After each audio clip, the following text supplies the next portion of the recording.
Head অফিসের বড়বাবু।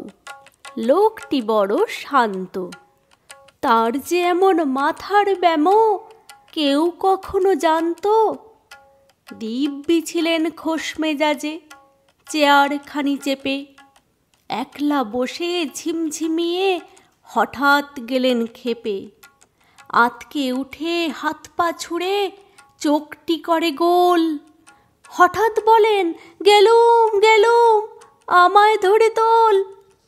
তাই শুনে কেউ বদ্যি ডাকে, কেউ বা হাঁকে পুলিশ, কেউ বা বলে, কামড়ে দেবে, সাবধানেতে তুলিস। ব্যস্ত সবাই এদিক ওদিক করছে ঘোরাঘুরি। বাবু হাঁকেন, ওরে আমার গোঁফ গিয়েছে চুরি। গোঁফ হারানো আজব কথা, তাও কি হয় সত্যি? গোঁফ জোড়া তো তেমনি আছে, কমেনি এক রক্তি। সবাই তারে বুঝিয়ে বলে, সামনে ধরে আয় না, মোটেও গোঁফ হয়নি চুরি, কখনো তা হয় না।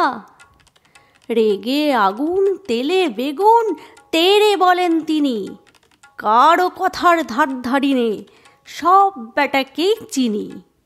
নোংরা ঝাঁটা, খাংড়া ঝাঁটা, বিচ্ছিরি আর ময়লা, এমন গোঁফ তো রাখতো জানি শ্যামবাবুদের গয়লা। এ গোঁফ যদি আমার বলিস, করব তোদের জবাই। এই না বলে জরিমানা করলেন তিনি সবাই। ভীষণ রেগে বিষম খেয়ে দিলেন লিখে খাতায়, কাউকে বেশি লাই দিতে নেই, সবাই চড়ে মাথায়। অফিসের এই বাঁদরগুলো মাথায় খালি গোবর, গোঁফ জোড়া যে কোথায় গেল কেউ রাখে না খবর। ইচ্ছে করে এই বেটাদের গোঁফ ধরে খুব নাচি, মুখগুলোর মুন্ডু ধরে কোদাল দিয়ে চাঁচি। গোঁফকে বলে তোমার আমার, গোঁফ কি কারো কেনা? গোঁফের আমি, গোঁফের তুমি, তাই দিয়ে যায় চেনা।